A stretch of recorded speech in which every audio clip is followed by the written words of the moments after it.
Jai Sadgurudeo. Good morning to all of you. Welcome to the weekly English Satsang organized by North America Institute of Vihangam Yoga. My name is Neetu and I have joined this Satsang from Edison, New Jersey.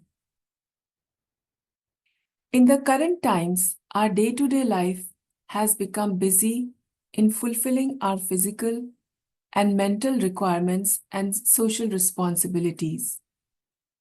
In this fast-paced routine life, the requirements of the soul are often forgotten. So first, I would like to congratulate each one of you for taking some time from your busy schedule to fulfill the requirements of your soul through satsang. Through this satsang, you'll experience the benefits of yoga and pranayama, which can positively impact your health and nourish your body. Yogasanas are very helpful in keeping our body fit and healthy. We are very fortunate to get this human body. Human body is the only body which is capable of achieving salvation. In fact, salvation is the ultimate goal of human life. Vihangam Yoga provides the knowledge and guidance of Sadgurudeo that helps us achieve this goal. Please let us know if you are interested in knowing more about Vihangam Yoga and learn meditation technique to get started in your spiritual journey. We have Sulbha Soni ji from Vihangam Yoga family. Sulbha ji is from Mumbai, India and will be guiding us with yogasanas. I would now like to hand it over to Sulbha ji. Over to you, Sulbha ji.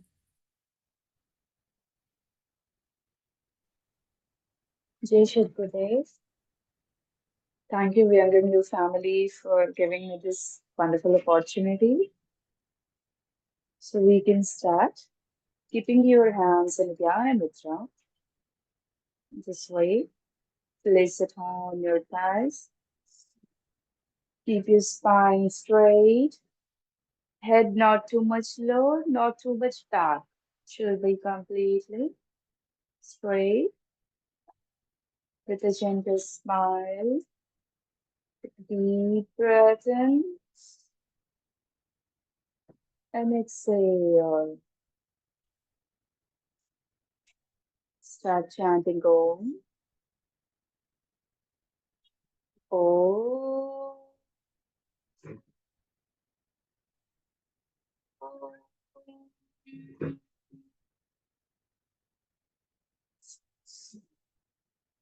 Om. Om.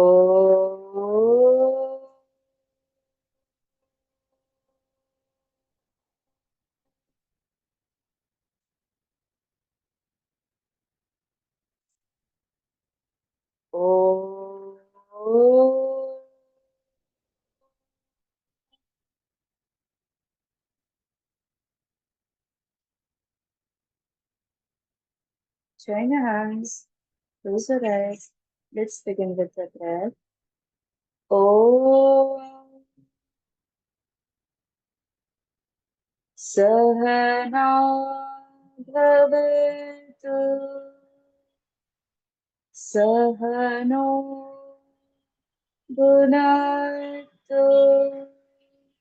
Sahaviryam karvavahe. Tejasvinavaditamastu. Ma Vitvishavahe. Om Shanti Shanti Shanti. Rub your palms together, make it firm, and slowly place it on your eyes. Feel the warmth. Gently open your eyes. Give me a moment. I will adjust my camera. Everyone, come up on your mat. We'll start with the warm up. Okay. Keep your hands on your wrist. Inhale, lift your right leg up. Start rotating your ankle. Om 1, Om 2, Om 3, Om 4, Om 5, Om 6, Om 7, Om 8, Om 9, Om 10. Reverse.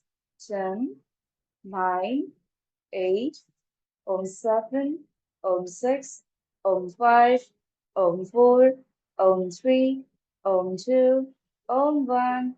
Exhale, drop it down. Inhale. Om 1, Om 2, Om 3, Om 4, Om 5, Om 6, Om 7, Om 8, Om 9, Om 10. Reverse. 10, 9, 8, 7, 6, 5, 4, 3, 2, 1. Exhale, drop it down. Okay, let's do for the knees gently. Keeping your legs together, hands on your knees. Exhale down. Inhale up. 1, 2, 3, 4, 5. Exhale down. Inhale up. 6, 7, 8, 9, 10. Okay, so this is not just for the knees, okay? Firstly, it's good for the knees.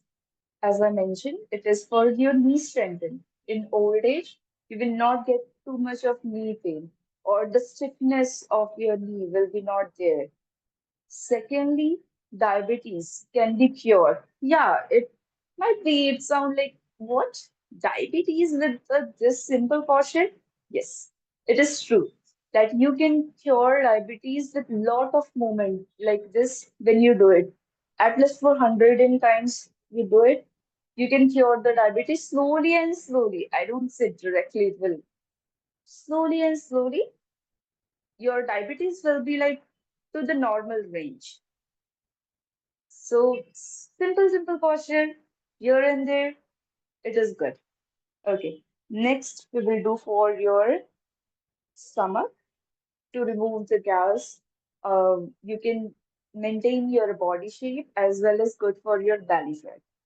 Let's do it. 1, 2, 3. Inhale forward, exhale back. 4, 5, 6, 7, 8, 9, 10. Reverse. 10, 9, 8, 7, 6, 5. You have to make movement in your tummy, not like this. Okay? You have to make movement in your tummy. Inhale back, exhale forward. 5, 4, 3, 2, and 1. Relax. Take a deep breath in. Exhale. Next one we will do for your tummy, for your back, as well as for your arm. This flat. Let's do it. Apart your legs as much as you can. If you think that your tummy is coming into contact with this much only, if you apart your leg and your tummy is coming into contact, well and good. People who are very thin, you can apart as much as you can. Wider. Exhale down. Inhale up. Look toward your palm. Om 2, Om 3, Om 4, Om 5, Om 6, Om 7, Om 8, Om 9, Om 10. Okay, now be here for 5 count. Om 5, Om 4, Om 3, Om 2, Om 1. Inhale up. Change. Om 5, Om 4, Om 3, Om 2, Om 1. Inhale up and relax. Release your leg. Okay, guys, we have did enough warm up. Now your nerves will be not stretched. Have a seat. Sit in Vajrasana.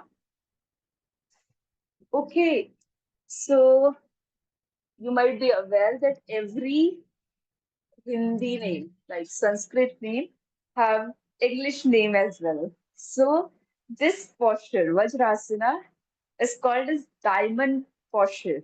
Okay? So when you go and someone says, sit in a diamond posture, or else you want to like say it in a unique way, you can say, guys, after eating food, sit in diamond posture. So that will be like, oh, Vajrasana is fine, but when you mention diamond posture, people remember so, creatively. Okay, now we set for a few seconds. Let's start with Mandukasana. Remember, when you sit in Vajrasana, don't sit like this. You have to keep your big toes out completely and have a seat. Remember, not too much forward, not too much back. Straight. Keeping your thumb in, whole finger closing. Place it exactly beside the navel. Don't place it on the navel, guys. Beside the navel. Inhale with exhalation, forward down. And hold. Hold here.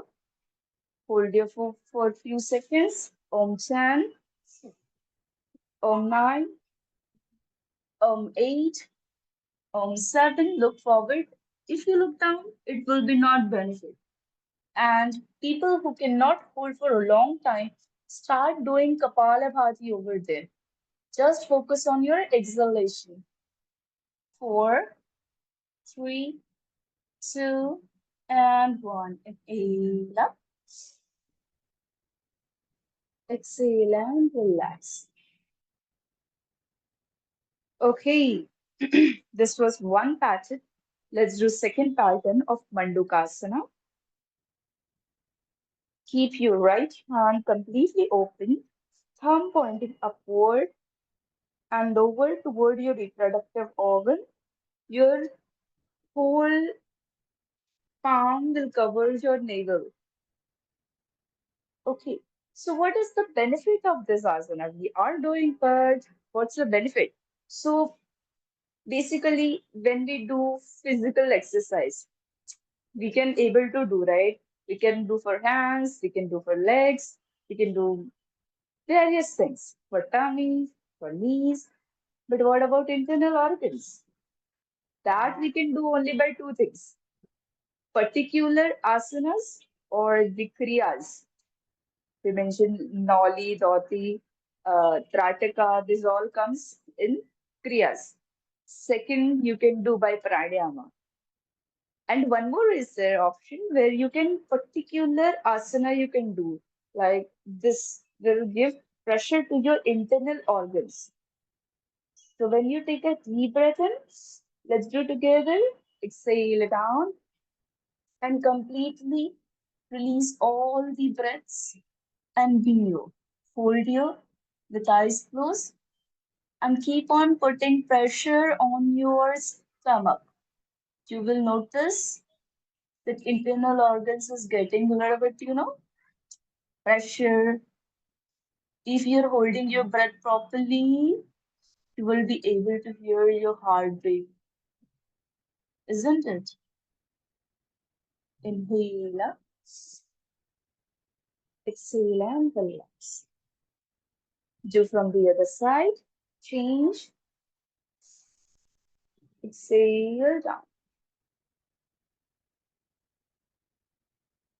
Here. Om 10, 9, Om 8, Om 7, Om 6, Om 5, Om 4, Om 3, Om 2, Om 1. Inhale up and relax. Okay, next asana. Very, very benefit and daily use. People who have stress, anxiety, getting frustrated in small, small thing, short temper, you can make like do this asana on a regular basis before going to bed or before you get up. You can do this. Okay? Inhale, hands up with exhalation forward down. When you go and exhale, do not lift your buttock up. Buttock will be down and try to touch your head completely on the ground. Surrender yourself to the nature. For- Forget about everything. Be here for 10 counts. Normal breaths. Om 10, Om 9, Om 8, Om 7, Om 6, Om 5, Om 4, Om 3, Om 2, Om 1. Inhale up, exhale out, relax. Okay, so we completed altogether three asanas which were sitting. Next, we will do Gaumukh Asana, which is also known as Gau means cow. So you have to keep your right leg down, left leg up. Uh, okay, there's two ways. If you want to get escape from yourself, then keep it away. And if you want a proper, perfect posture, take it in. Okay? Proper, perfect posture, take it in. Ready? Both the knees in one line. Which leg is up? My left side is up. So I will take my left hand straight, bend, and try to interlock. Interlock and look up. Looking up with normal breath. Do your for one two movement. This will help you to take when you interlock your fingers like this, that will help you to make your posture perfect. Your spinal cord, few people are bending forward. That will be cure on the regular practice, but practice makes the man perfect. So you have to practice on the regular basis, or else it is, you know, no use. Five, on four, on three, on two, on one. Exhale and relax. Change your leg. Take your right down. Sorry, left down, right above. Which leg is above? The same hand you will lift up. Other hand down.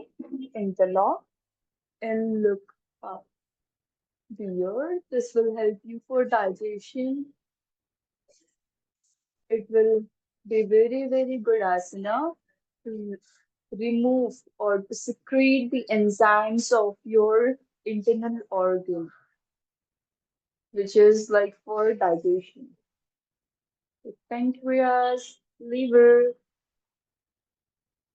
is like belly juice, pancreas, pancreatic juice, then stomach for its seal. Everything will be released in a proper proportion.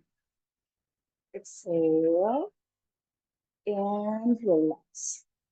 Okay, one more asana we will do that will be for your flexibility. Ready? Apart your legs as much as you can. The name of this asana is Vakrasana, keeping your spine straight. Do not keep in a C, spine straight, right, bend. Keep it beside your knee only. Don't keep it too much close. Okay? Other hand pointing outward, keeping your spine straight. Inhale which leg is straight, the same hand you have to lift up. So I'm going to lift this hand. Okay, I'll change my posture so that you will be able to see properly. This hand up, twist. Okay, guys, twist. Don't take it in this way. Few people do like this. Okay, we have to hold like this. No, no, no. You have to put pressure from your arms to your knees and hold your big toes. If you can hold your big toes, hold your big toes. If you can hold your ankle, hold your ankle. If you cannot hold anything, fine. Be on the air, but keep on putting pressure. And if you're so flexible, hold directly your other leg. A gentle smile, look toward the other side. Here, Om Chan, Om 9, Om 8, Om 7, Om 6, Om 5. Keep on putting pressure. Exhale. Om 4, Om 3, normal breath. Om 2, Om 1. Inhale up. Om exhale. Okay, so one more important rule, or you can say, you should always follow. As you go to the posture, the same way you have to come and release your legs, hands, and head. Whichever asana you're doing, whichever, any simple posture also you're doing, as you go to the posture, the same way you have to come and relax yourself. Okay. When you go for a competition or something, there, if you're not coming in the right posture back, see, if I'm holding this, and I left my posture randomly. So they cut the marks. But why? There is a reason why they cut the marks. Because when you come directly, maybe your nerves can stretch, or maybe your body is not ready to come directly. So always remember you have to leave the posture slowly and with love. Ready? So you get both the legs straight, hands like this. Take your other hand back. Okay. I did with this leg, so I'm going to do with this. Hold it. Once you hold it, put pressure, make your spine straight, and look toward the other side. Be here. Om 10, Om 9, Om 8. Whoever is feeling the stretches over your side, well and good. If not feeling, try to stretch more. 5, Om 4, a gentle smile, everyone. Om 3, Om 2, and Om 1. Release your head, then your hands, and then your legs. Great, amazing. So here we have did few asanas, which is known as sitting asanas, which was good for your internal organs. Mandukasana, which we did like this. For losing your belly fat, exercise of your internal organs. Second, we did, I think, Vajrasana was the starting. After having food like dinner, breakfast is not so heavy. So, lunch and dinner, you can sit in Vajrasana. Okay. And Gaumukasana also you can do. Shashankasana, where we went down. Shashankasana, whenever you feel frustrated, or as soon as you got up from the bed or you're going to the bed, you can go in Shashankasana. That is very, very good asana. Okay, that time you can make prayer also to the Almighty to heal your body, to remove all the frustration and tension. You will feel really so good. It's also known as child posture. Childs are very, no tension, nothing, so happy every time in a good, jolly mood. Same way, you have to do Sashankasana, which is known as child posture. Be there for 1-2 breath and relax your body, then go to bed. And while going to bed, go from the left side. And when you get up, come from the right word. Okay? So here was that was the tip, okay? Additional tip. So let's conclude the session with this. Everyone, keep your hands in Dhyana Mudra. Place it on your thighs. Take a deep breath in and exhale completely.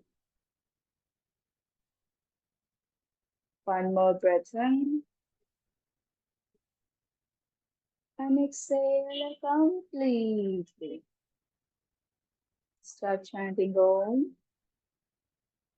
Om. Om.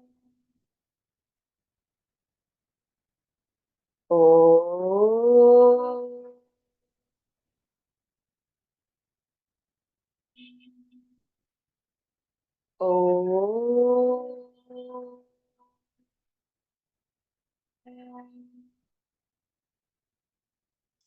Join the hands, close your eyes. Om. Sarve bhavantu sukhinah. Sarve santu niramayah. Sarve bhadrani pashyantu ma kashchit dukha bhave. Om Shanti Shanti Shanti. Rub your palms together, make it warm. Let the energy be created and slowly place your warm palms on your eyes. Feel the warmness. This is the energy which you created. Very good. Take your hands back, exhale down, pray to the Almighty God, the Mother Nature. Thanks to everyone, parents, Guru, people around you. Inhale up. Thank you, everyone. Have a wonderful week ahead. See you to the next week. Till then, take care of yourself. Namaste. Jai Sadgurudeo. Thank you so much, Sulbhaji, for guiding us through the yogasanas. You have shown that such simple postures can make a big difference in our well-being. And the postures that you showed us today, you guided us, they were so beautiful, and I think they take care of the physical, mental, emotional well-being. So I think we all should definitely practice the yogasana every day or when we can. Thank you again, Sulbhaji, so much for your guidance. You all can reach out on the number shown at the bottom of the screen to register for group yoga classes. We now move to the next phase of today's satsang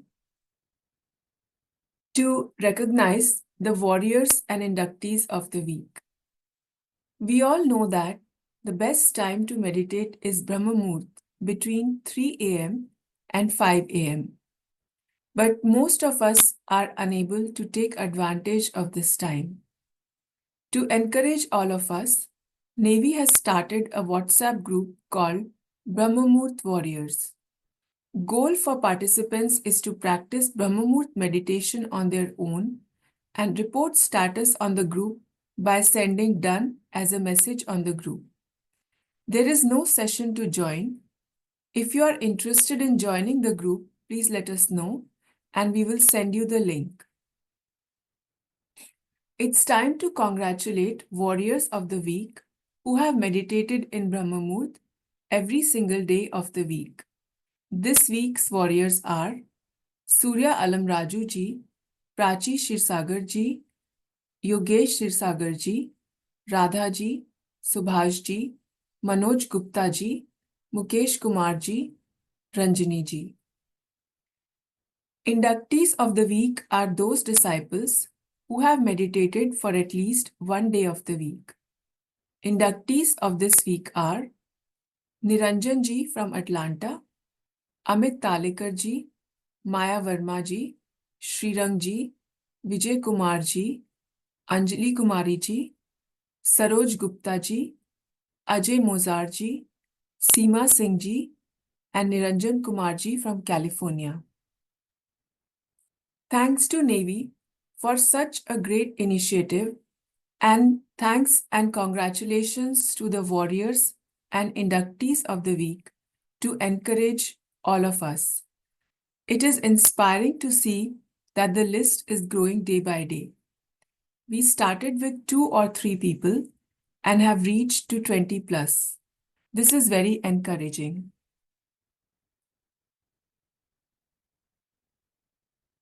We now transition to the next phase of Satsang, Vihangam Yoga Fundamentals. This is a classroom type interactive session that will help us deepen our understanding and confidence in sharing the profound teachings of Vihangam Yoga. By joining us in full strength on Sunday Satsang, we can collectively build a stronger and more confident Navy Samaj.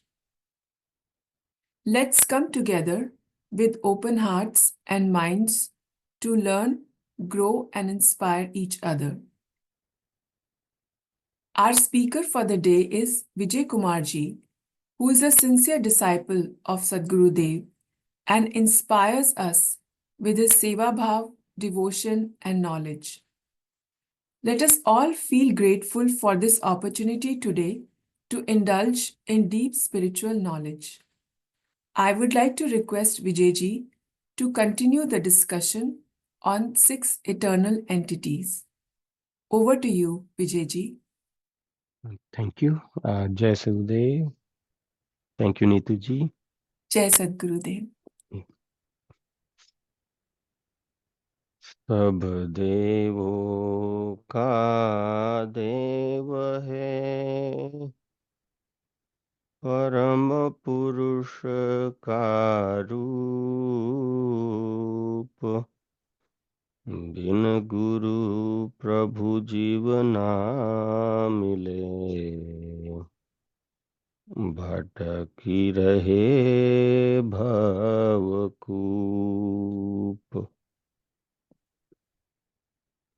Yeah, Jai Sukhdeo, everyone.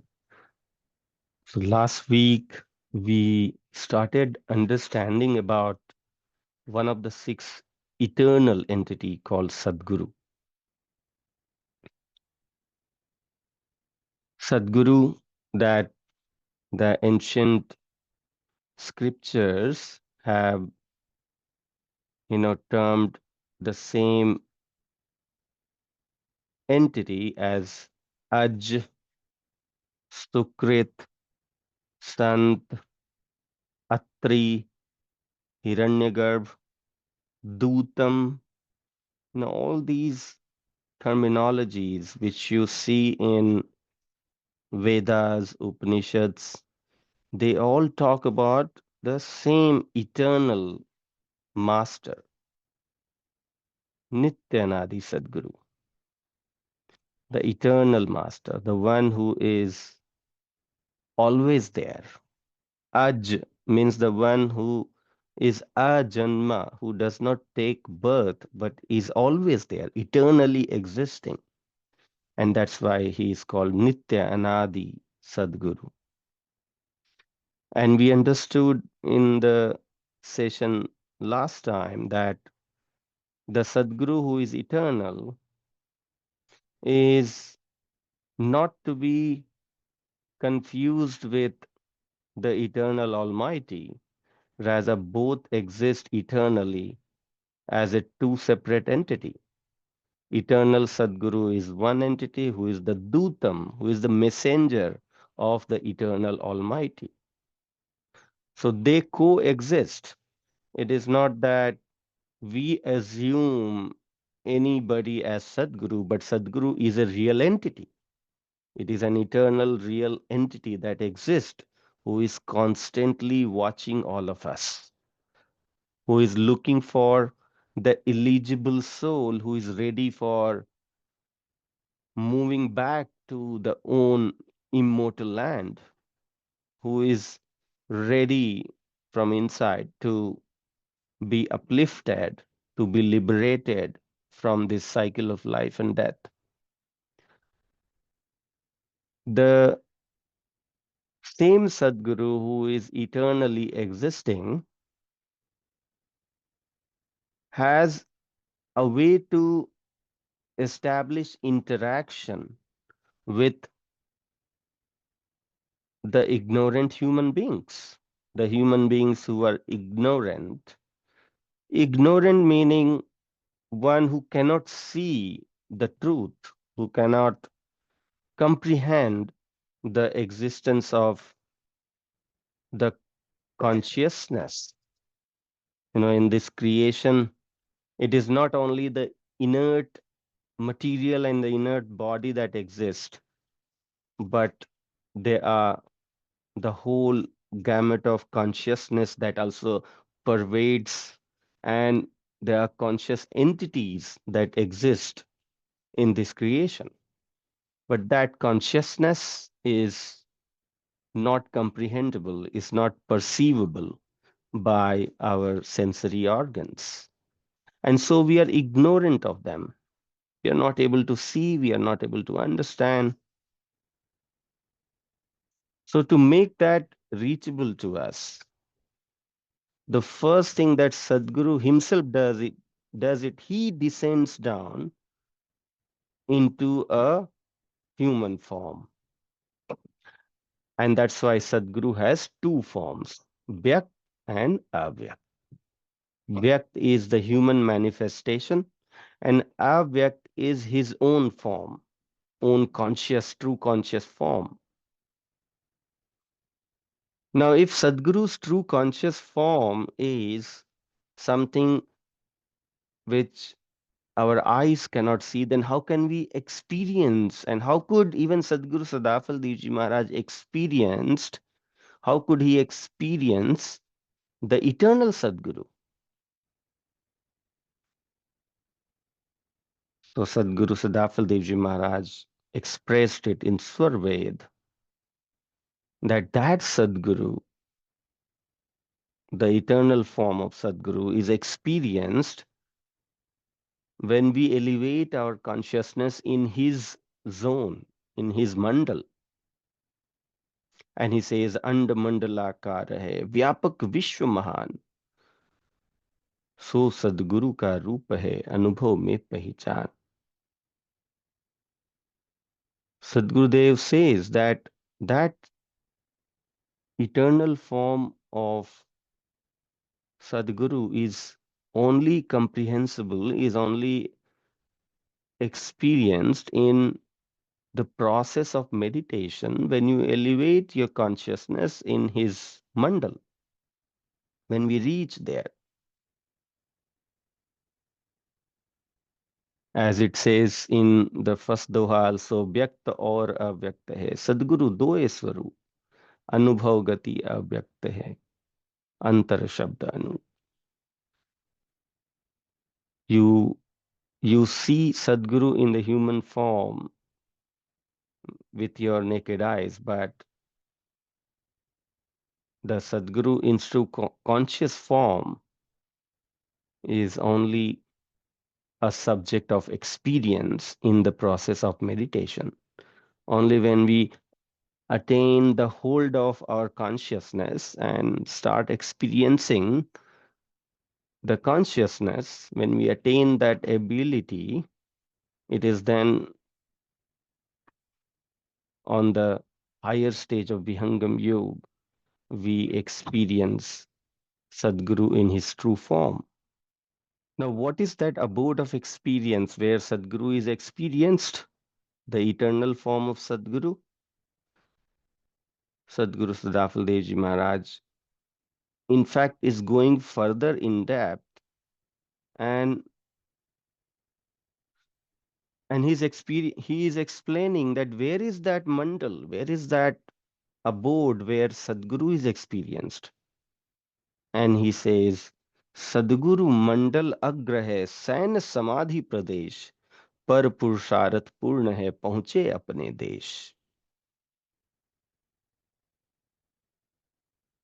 He says that, when you elevate your consciousness, when you are able to go beyond the 10th door, then the first light that you experience is the light of the self, which is the Atma Sakshatkar. And then you see another very soothing light, which is even more powerful than your own.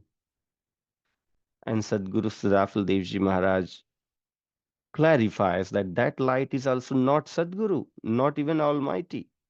That light is first the Akshar Brahm light, one of the four conscious entities, the Akshar Brahm light.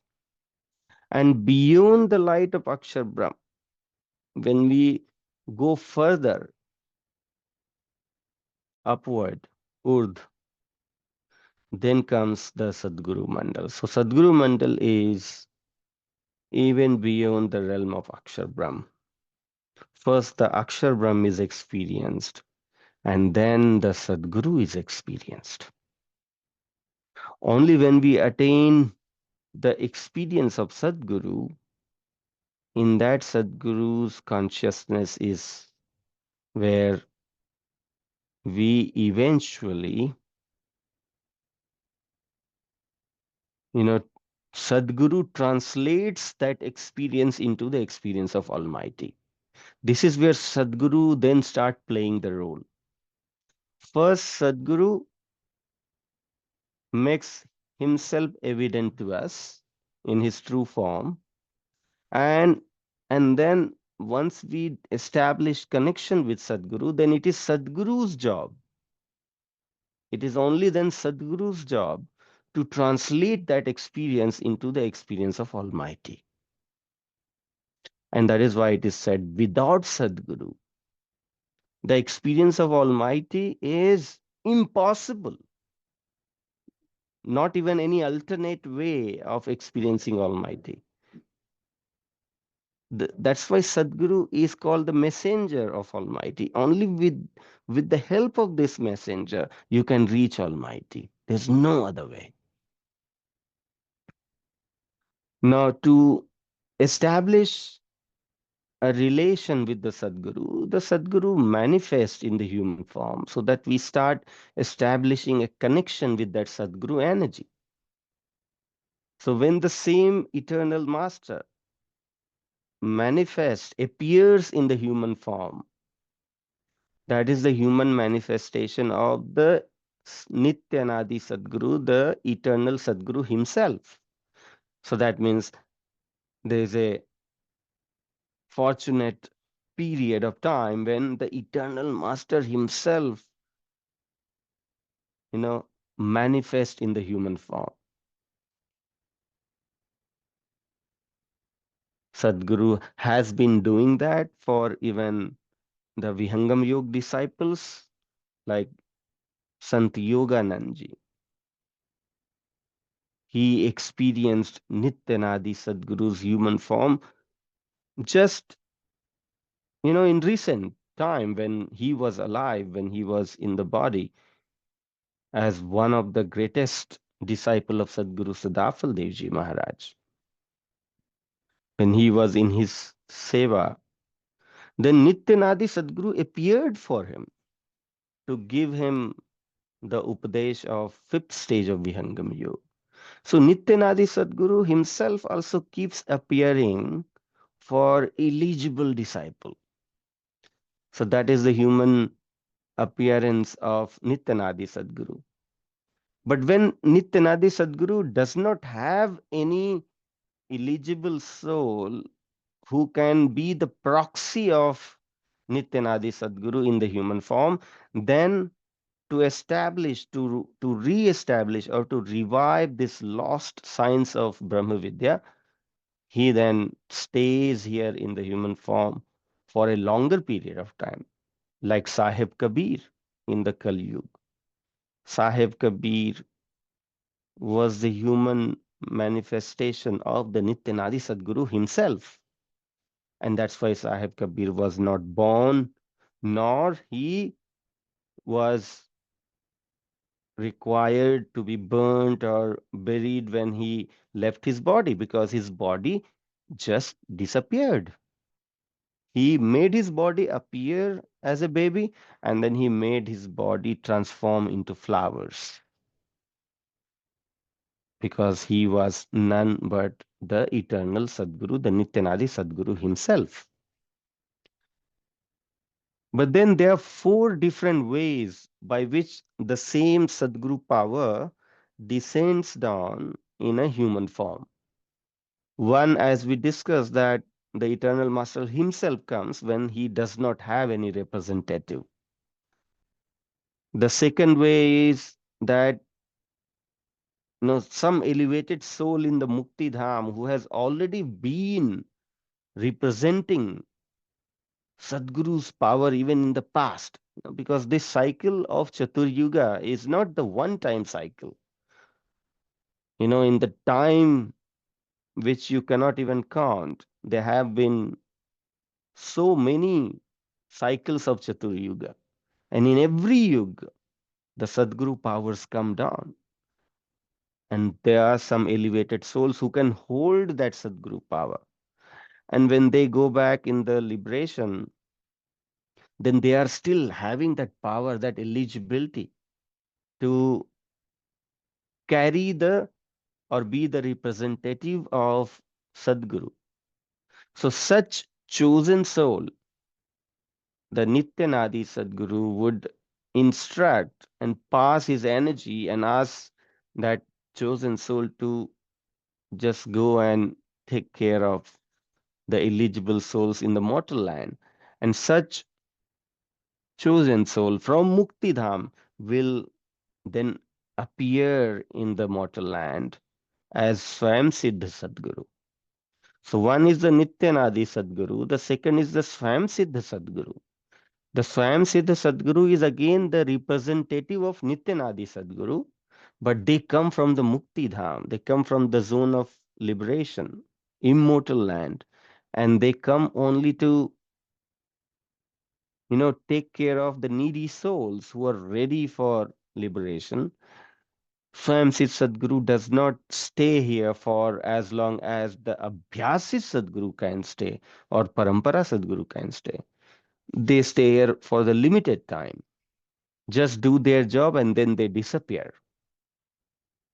So that is Swayamsiddha Sadguru.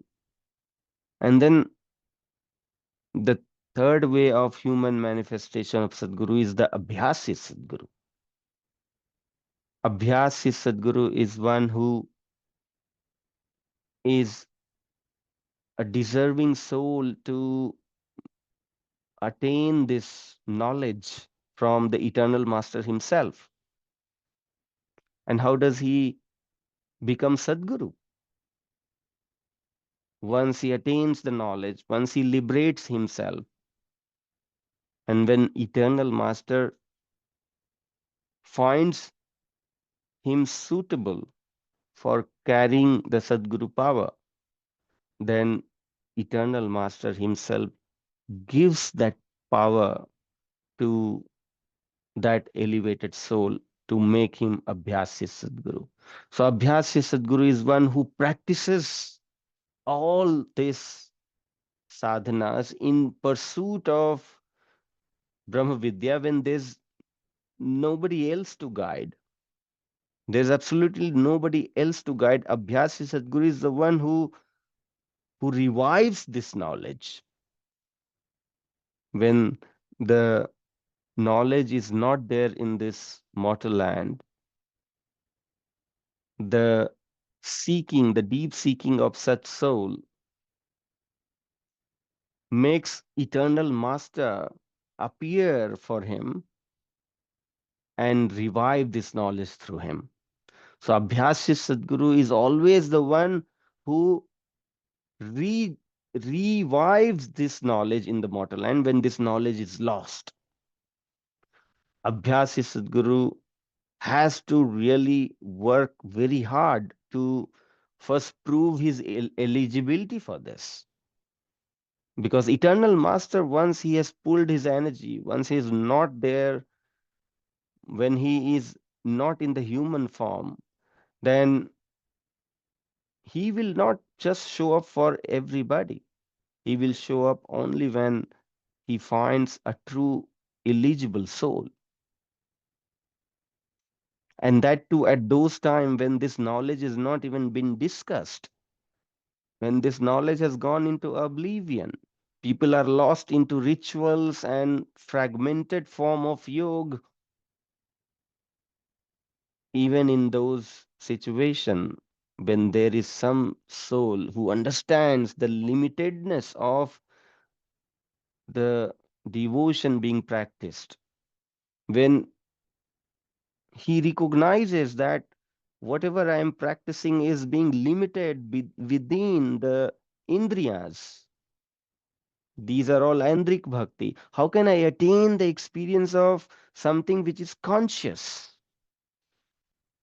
When one acknowledges the limitedness of all the practices and is very, very restless about how can I attain the true form of devotion? How can I attain the experience of Almighty? When such deep seeking is there within the heart of soul, then the eternal master appears for him and gives this knowledge and revives this knowledge in this mortal land. So Abhyasya Sadguru is always the pioneer of reviving the lost science of Brahma Vidya in every era. When Sadguru himself is not present in the human form, then it is Abhyasya Sadguru who revives it and make this knowledge stay here for very long time. And then the fourth one is the Parampara Sadguru. Parampara Sadguru is one who is taught under the guidance of Abhyasi Sadguru. Now, the Parampara Sadguru does not have to seek this knowledge anywhere. The knowledge is already present.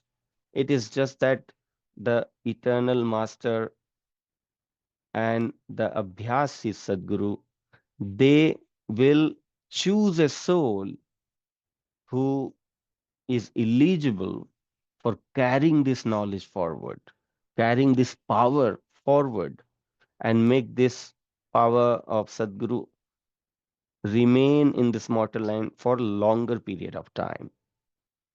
So Parampara Sadguru is chosen by the eternal master, but they are then trained, they are elevated through all the five stages. The effort that Abhyasi Sadguru had to take to become Abhyasi Sadguru and the effort that Parampara Sadguru takes, the amount of, not the amount, rather I'll say the degree of purity that is required to become Sadguru is the same.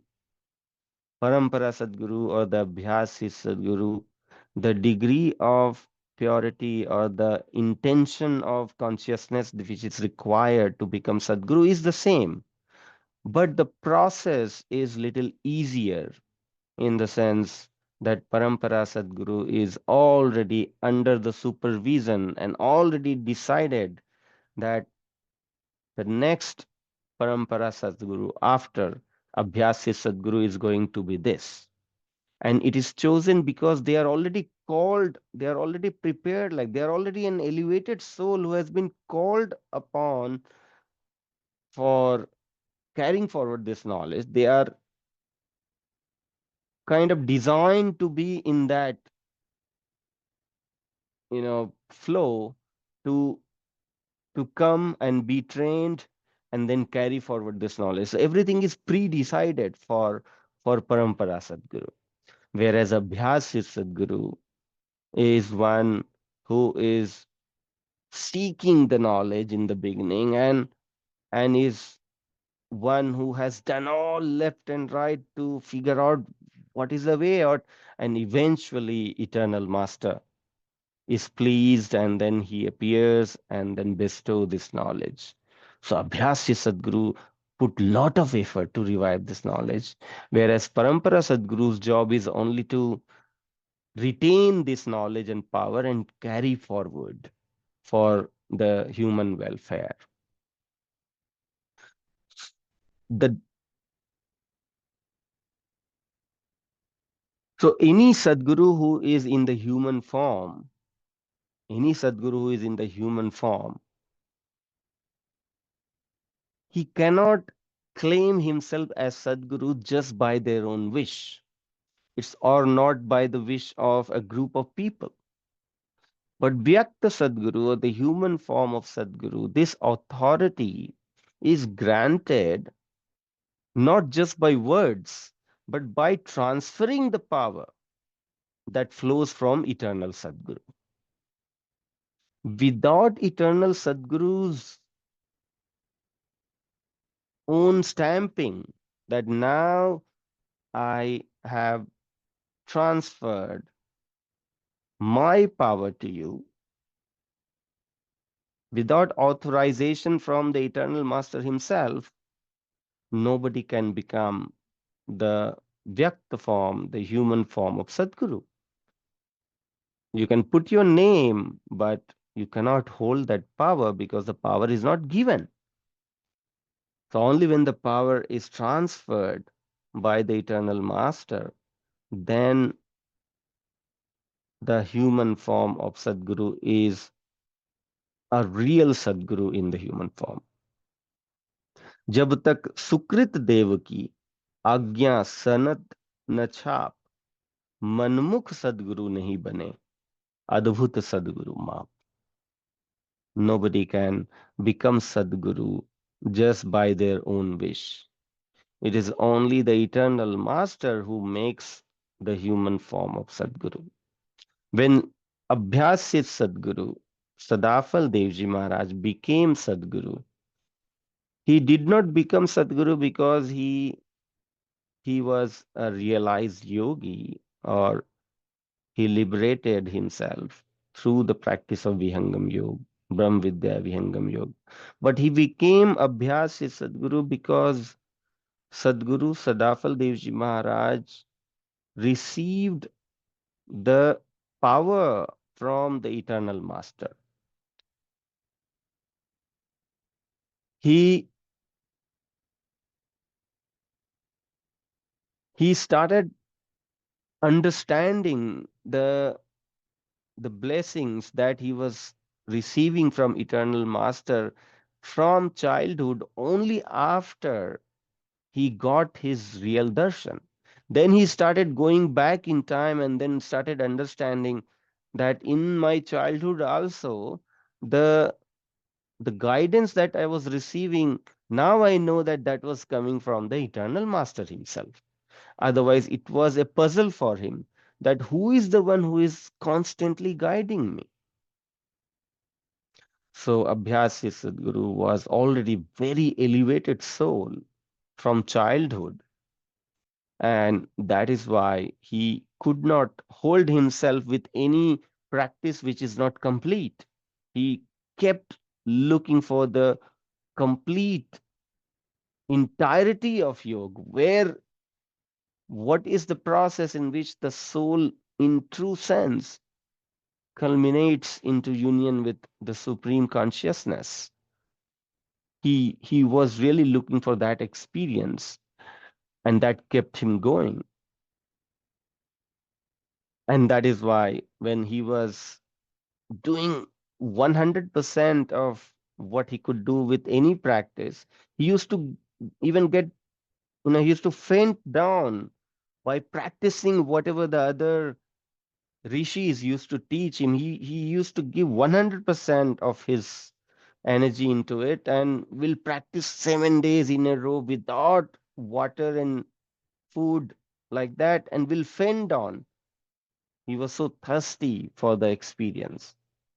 And looking at all the genuine seeking within him, Nityanadi Sadgurudev used to guide him, ye karne se kya hoga? What will happen by doing this? The real process is something else. And that is how he used to then, go ahead and look for something else. So he was always under guidance. It was kind of invisibly already pre-decided that Sadguru, eternal master, had already found him as the one who can carry forward this knowledge or revive this knowledge.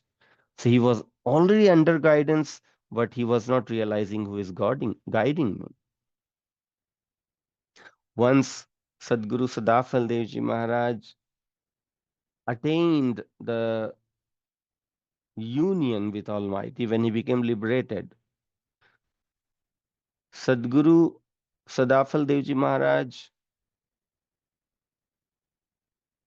went length and breadth for preaching this technique, but nobody was having the kind of seeking that he was expecting. So he was very disappointed that there is no taker of Brahm Vidya.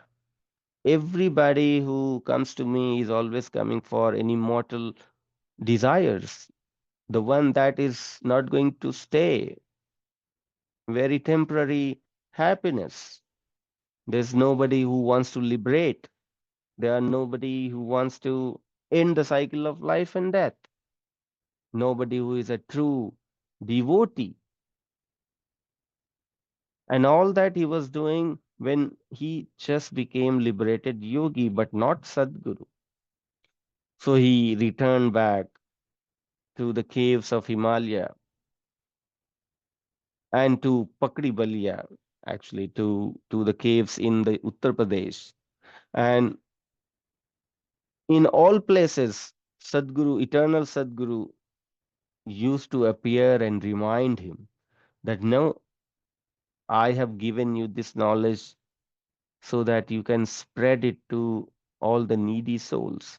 You are finding yourself still incomplete or incapable to do that because you have become realized yogi, but you have not become the Sadguru yet. And then eternal Sadguru transferred his power to him to make him the Abhyasi Sadguru. And that is what he explains in Swarved that 1992 माघ कृष्ण है पक्ष सदगुरु मोहि अपनाइया निज मत कर गए दक्ष. So in Vikram Sanvat 1992, so this number is actually not in the current calendar, it is in the Vikram Sanvat, which is kind of like 60, 70 years ahead of our regular calendar, or it could be more. So in Vikram Sanvat 1992, Magh Krishna Paksha is when Nityanadi Sadguru bestowed his power onto him and made him Abhyasi Sadguru.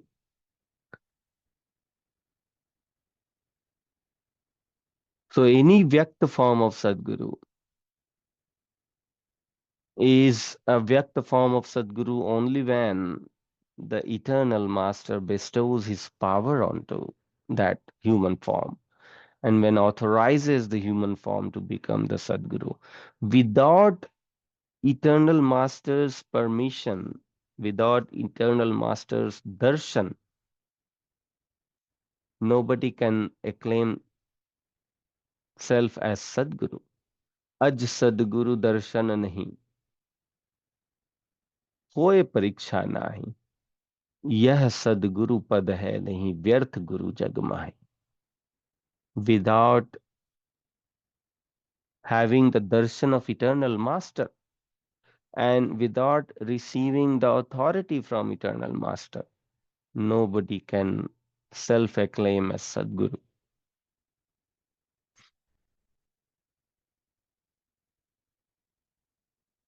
So with this, I would conclude the discussion for today. If anybody has any questions, any comments, they can bring it forward. Today we are also celebrating in New Jersey and maybe other places. In India, we have already celebrated the Mahanirvan, the Param Nirvan Divas of Sadguru Sadafal Devji Maharaj. The actual date was before, but this being the following weekend, we are celebrating Sadguru Sadafal Devji Maharaj Param Nirvana Divas. When Sadguru Sadafal Devji Maharaj showed the disciples who he had invited in advance by writing letters, when they came in front of him, in front of those disciples, Sadguru Sadafal Devji Maharaj sat in Yoga Mudra and left his body at will.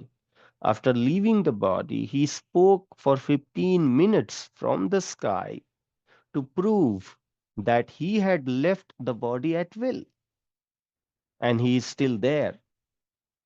And now he'll continue working without being bound by the body till his pledge is over.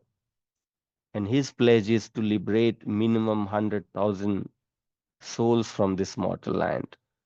जब तक 1 लाख जीवों को मैं मुक्त ना कर दूं, तब तक मैं इस धरोधाम पे रहूंगा.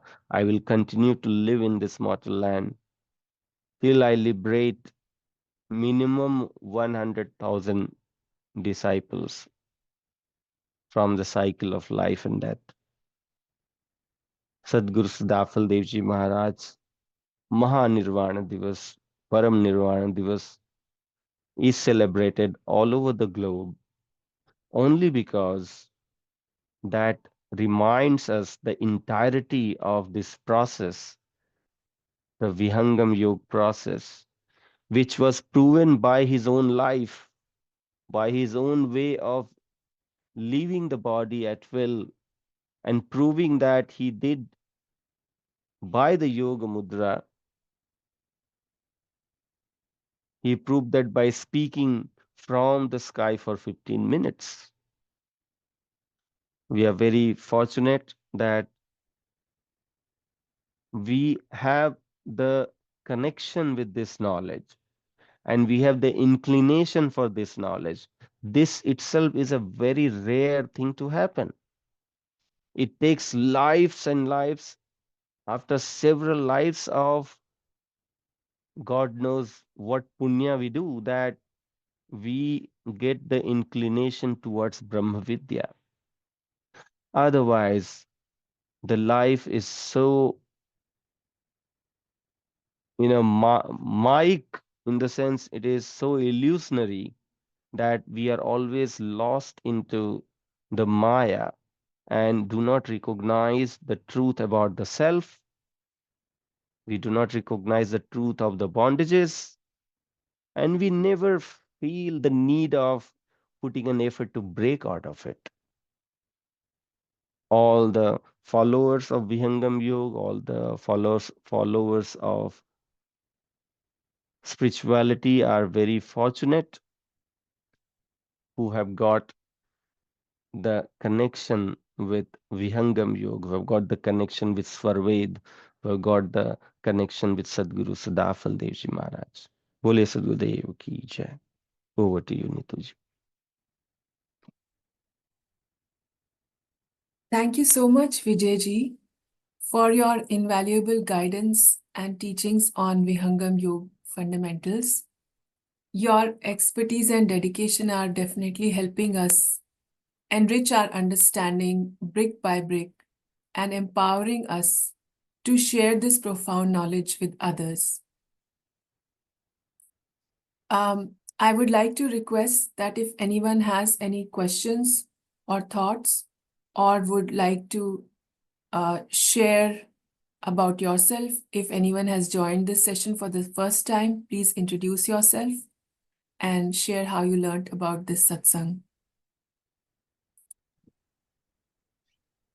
Jai Sadgurudeo, can you hear me? Yes, Jai Sadgurudeo. Jai Sadgurudeo. Thank you, Vijayji. Great session today. Thank you for the explanation. I think this is great knowledge, and I just have a this question kept kind of always creating a confusion in my mind. I'm not sure if others have it, but like I completely understand, or not completely, but based on whatever knowledge I've gathered so far, based on your sessions, Vijayji, and understanding from different disciples of Sadgurudeo. Um, uh, my question is, um, like, who is Rama, Krishna, Jesus, Kalki, and Parshuram? All these, who are they then? Like, uh, they are the incarnation of God, but then we have a Sadguru as a different entity. So I always kind of get confused with that. If you can throw some light. Yeah, sure. Yeah. Thank you. Yeah. Thank you, Ajay ji, for bringing this question. Yeah, you just think about the different roles that all these different elevated beings play in this mortal land. What is the role of Sadguru? Sadguru, Sadguru's role is to break the bondages. He's called Bandi Chor.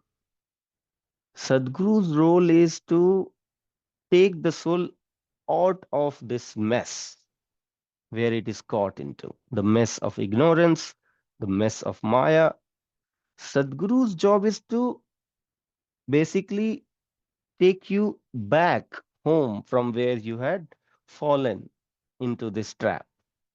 Whereas all the other elevated being who incarnates here, their job is to make this mortal land a place of righteousness, where the suffering could be reduced, where the living could be more bearable.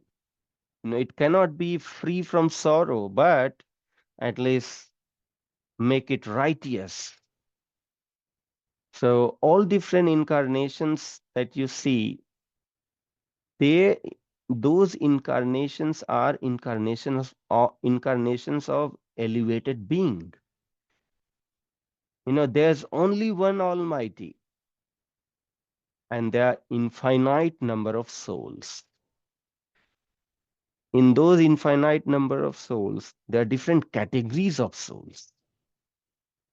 There are certain souls which are very elevated, and they have done so much in this mortal land that they become worshipable by people because of their karma. Like Bhagwan Ram. Bhagwan Ram, when is he showed the limit of what a human being can do. Peop His limit was so high that the normal human being thought, I mean, how can one be like that? And so he became very worshipable by people. By worshipping, why do we worship Lord Rama? We worship Lord Ram because of his actions, the way he conducted his life with all the tapa and the sacrifices, the limits of sacrifice, or the obedience or adherence, to say. The more is about the adherence to the righteousness. The limit to which he extended his actions was something that a normal human being could not even imagine of going to that limit. So these elevated souls are one who could be in their previous lives also already very elevated. Their souls were also functional now invisibly as well. They are Jivan Mukt soul. All those Jivan Mukt souls are governing the heads of minds of many powerful people who are in action. For example, I'll tell you that when Bharat was enslaved by British, then there were rishis who were playing their role by guiding the mind of freedom fighters, by guiding the mind of Mahatma Gandhi as well. There will be always the Jivan Mukt rishis functional from their own plane by changing the bhav of certain powerful human being. Those Jivan Mukta souls, by which they continue to stay in this mortal land, even though they are elevated, they continue to stay here because they know that they can, they still have job to bring difference in this mortal land. So anybody who is so powerful, who does something which a normal human being cannot comprehend, people start experiencing them as somebody divine. And anybody divine, they think is the Almighty Himself, is the representative of Almighty. And this is why today in this land, I mean, not in this land, but in India, I'm said today in India, the God is being worshipped in many forms. Why? Because anybody who behave in that magnitude becomes the God for that generation. And this is why when Bhagwan Ram did so extraordinary, he became the representative of God.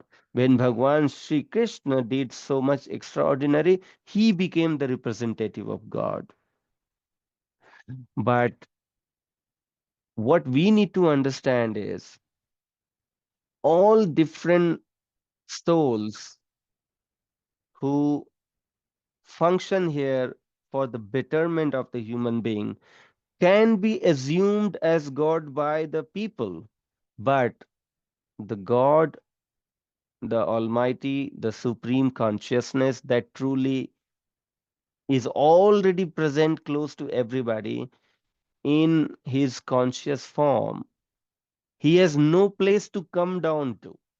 The Almighty is always there, and the Almighty is one never, who is never changing. He's constantly in one form. He is Achal. Almighty is called Achal. He does not take avatar. Avatar happens only of jiva, only of souls. Any incarnation that happens in this land, whether it is Bhagwan Ram, Krishna, or Sadguru Sadafal Devji Maharaj, or any Masihas that you talk about, any avatar is always of somebody who is different from Almighty, because Almighty does not take avatar. Almighty is the base of this entire existence. He does not come down to anything. He is always there. But all these avatars that come down is to elevate the righteousness here, to make people eventually, eligible for Brahma Vidya. Then Sadguru comes to take them to the zone of immortality. So this is how the things work. So any avatar that you hear about, we do not have to get confused with that. All those avatars are one or the other elevated souls who have done extraordinary in this, creation to make the life better. Thank And you. they are Thank you. called Deva. They are called devas. So they are different devas, but the Almighty is just one. Yeah, thank you so much, Vijayji. I think this explains there's always that constant confusion in my mind, but I think I understand that better now. Thank you very much. Yeah, I think Utkarshji want to say something. Jai Sadgurudev. Beautiful question, Ajay ji, and wonderfully explained, Vijay ji. I've had a similar question all my life so far, and it's during the course of sadhana that Varisht Guru Bhai and experienced disciples like Vijay ji here and in the ashrams in Vihangam Yoga ashrams in India, they have kind of made it very clear that I had Ishtadev. I consider Hanumanji, for example, to be my earliest teacher, my earliest guru, the initial phases of life when I didn't know even what a guru is. And then Krishna Bhagwan came, and then Shivji came. At different stages, there was Sai Baba at one point, who guided me through different stages of life, and I still consider them my initial guru acharyas, who got me ready to develop that yearning, to even understand that yearning. But that confusion remains because I haven't seen them yet through my own experience.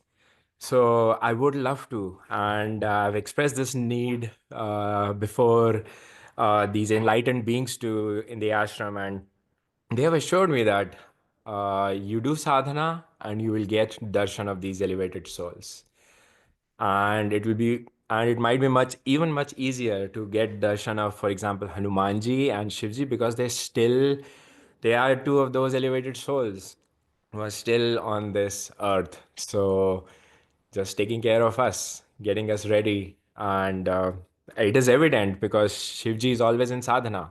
Shivji is a yogi, the Adi yogi, and you always see, well, who is he meditating on? Whom is he meditating on? Whom is he remembering? And if you look closely at some of the ancient sculptures of Shivji, for example, or Buddha Devji, Lord Buddha, you'll see that they are seated there with their eyes little open, and similar to the same posture, the same mudra that we have been taught in level one Vihangam Yoga. So that gives me hope, and I'm very excited. That's one of my selfish goals around sadhana, that I would love to just get their darshan, and just say thank you in person to them.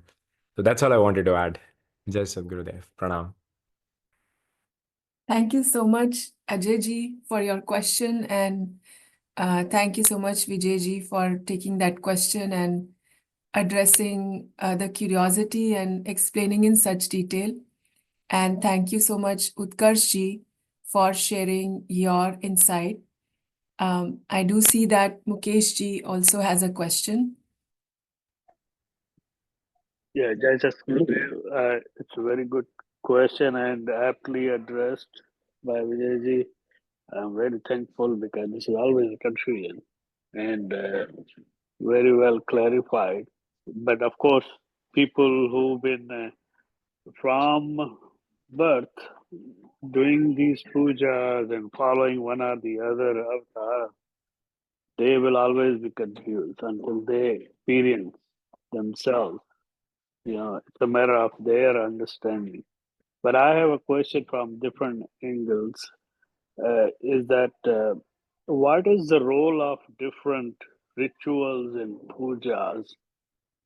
Because in this life, what we have seen so far, everybody follows certain avatara, they do pujas. But when we are going away from this, going to this path, going on this path of Vihangam Yoga, is there any role of rituals in puja other than seva, satsang, and sadhana? If I may add to that, Nituji, I think Mukesh and me are like buddies at the workplace, and we keep discussing this while walking in during the lunchtime. And one of the question that comes to our mind is, we keep hearing from the other gurus about nama sadhana, like Kali Yuga nama dhara. You chant the name of the god, and then you get liberated. Uh, and I think that's something like there's always that confusion, because as per the session today, what we understand is Sadguru is the only one who can liberate the soul. So maybe again, this is with the limited knowledge. Maybe the nama sadhana or chanting is probably making the soul eligible, so that then Sadguru can find that soul and then take it to the next level. Um, Maybe that's what it is, but it is probably portrayed in a different way. But if you can throw some light, Vijayji, that would be awesome. Thank you so much. Ji, thank you so much, Mukesh ji and Ajay ji, for your question. I would request Vijay ji to please answer this question. Gigi has rightly understood that all different processes that is made available to people are only to make eligibility for Sadguru to do his job. In fact, in Vihangam Yoga also, we not only do sadhana, we do puja, we pray Sadguru, we serve Sadguru, we obey his commandment, and we do seva. All that for what? Just to create the right eligibility within us. So same is the situation when every kind of Nam jap or mantra chanting or whatever other ways are being taught in the name of devotion today, they have been created just to bridge the gap between eligibility and non-eligibility. When somebody who's not eligible to move ahead, something has to be given to attract them in this path. And this is how all these different processes become a ladder to make the shishya eligible for Sadguru. Yep. Yeah, rightly understood. Yes. Thank you, Vijayji. I would like to add a couple of things. I think very interesting discussion, and I see a lot of curiosity because I also listen to a lot of satsang. So maybe I can throw some light. So regarding the ritual, this is ancient rishis. They have developed the practice of rituals, so that the essence behind that, based on my research, has been that when people are so busy in their daily life, in grahastha or whatever they are, and then they absolutely forget about spirituality. So the rituals were developed that, okay, maybe over time there's a festival, there's a celebration, and so on, and then there's a practices and visitation to mandir and murti puja and all kinds of species and objects puja. All of that was created as a part of the ritual, as a tool, so that people will adopt that and pass it on to future generations, hoping that some of those generations and some of those people will become curious and ask them, like, what is this about? Why are we doing this? And they may be able to seek and find the answer. And when they find the answer, the knowledge, the gyan behind that, then the same ritual for them becomes yajna. This is very beautifully um, um, churned in Bhagavad Gita. Of course, all of this is churning of the curd that starts from Vedas to Upanishad and then Bhagavad Gita, right? So that is the way the rituals were developed, so that it becomes yajna. So, and the yajna is when we are performing the same ritual under the knowledge. Like when, like right now, we have millions of people who are visiting Kumbh Mela, right? 300 million people. Can you imagine that? And some of them, the purpose for Kumbh Mela is, of course, there's astrological reasons, but also there was a purpose behind that when people, that is the biggest gathering that brings all the saints and sages over there. So when people go there, and some of the curious ones, rather than attending the festivity there, they go and sit and imbibe the energy of the saints and sages and become curious. So they begin to take the spiritual path. So for them, that is also yajna. So that is the way, at least I understood that part. So for the ritual, and the second part, which is the I think one of you asked that. What was the second question? Kali Yuga Nama Dhara. Nama Japa, yes. Yeah. So like, I think Bijaji very beautifully mentioned that, any graduation, you go from elementary school to middle school to high school, and then you go into PhD.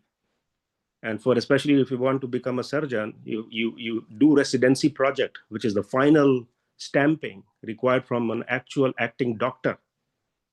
So you get the stamp, and now you can go and do surgery on somebody else. Unless you have that final stamping under the residency project, nobody will want you to do a surgery. So I think very similarly, Nam Japa is one of the earlier stages where you begin the process. And in Bhagavad Gita, again, I can put the reference. There's a chapter where Sri Krishna lays out that there's one way to get to me, and which is Nirantar Ananya Bhakti. And the way the Mahapurush described is when you're pouring oil, and it's absolutely continuous. There's no discontinuity, versus when you're pouring water, there's some discontinuous droplets, right? So when that Ananya Nam Japa or whatever kind of a bhakti and sadhana that happens, Nirantar, then your indriyas, your physical senses will become divine, and then all the realization happens, and the grace falls into that vase. But that is the process and that's what Vijayaji also saying in the last weekend satsang, that for our Sadafal Devji Maharaj, it took him 17 years of tapasya before Sadguru, the Nityanadi Sadguru, manifested. So I think it is not practical for majority of the people. And that is why that is one path which is also lays out. And then Krishna talks about that if that is not possible, then you have to go to the Guru. And you have to ride on that boat under the guidance of Guru given sadhana, Guru given satsang, and service. So these are the two paths. The first one is very, very durlabh, very, very rare. So some of the realized people who have done all the sadhana in their past lives, only a little bit of prarabdha is remaining in this life. For them, it manifests, it blossoms.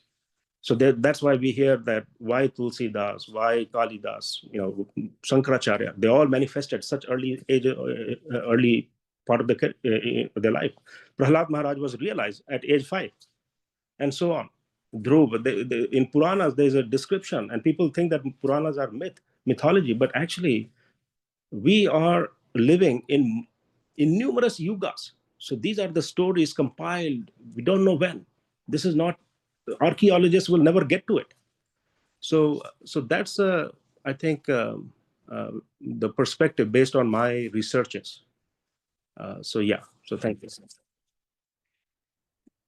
Thank you so much, Niranjan ji, for sharing your views and what you have read. This was very insightful. I would like to express heartfelt thanks to all the participants who actively engaged in this session. Your enthusiasm and insightful experiences have made this a truly enriching experience. Together, we are building a strong foundation for sharing the transformative power of Vihangam Yoga. Looking at the time and also considering that we are celebrating the Param Nirman Divas of Sadguru Sadafal Devji Maharaj in New Jersey and other places, we would like to conclude the satsang for today. We have now reached the last phase of today's satsang.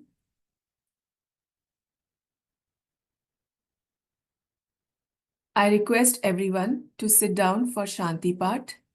In Shanti Path, we chant for peace for everyone in this universe. May Sadgurudev bless the entire cosmos with peace, love, and prosperity.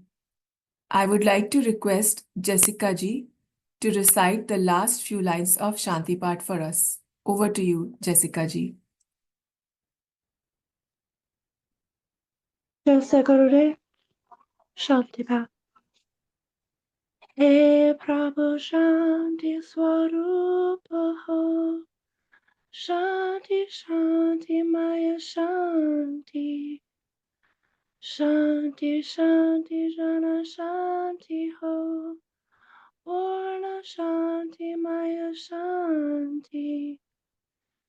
Hey Prabhu Shanti Pradana Kara, Roho Sarva Ashanti. Deva Sada Fula Shanti Maya, Shanti Shanti Sukha Shanti. Bodhi Sadgurudev Bhagavan Ki Jai. Thank you, Jessica ji, for a soulful recitation of Shanti Path. I would like to thank all of you for joining today's satsang. I encourage everyone to ponder over the topic we discussed today. I'd like to extend a heartfelt thanks to Sulbha ji, Vijay ji, Ajay ji, Utkarsh ji, Mukesh ji, Niranjan ji, Jessica ji for their seva and active engagement in this session, and for the team behind this for organizing and coordinating this satsang. I pray to Sadgurudev for peaceful and spiritual week ahead for all of us. See you all next Sunday at 9 a.m. EST on the same Zoom session. Have a wonderful day and week ahead. Jai Sadgurudev.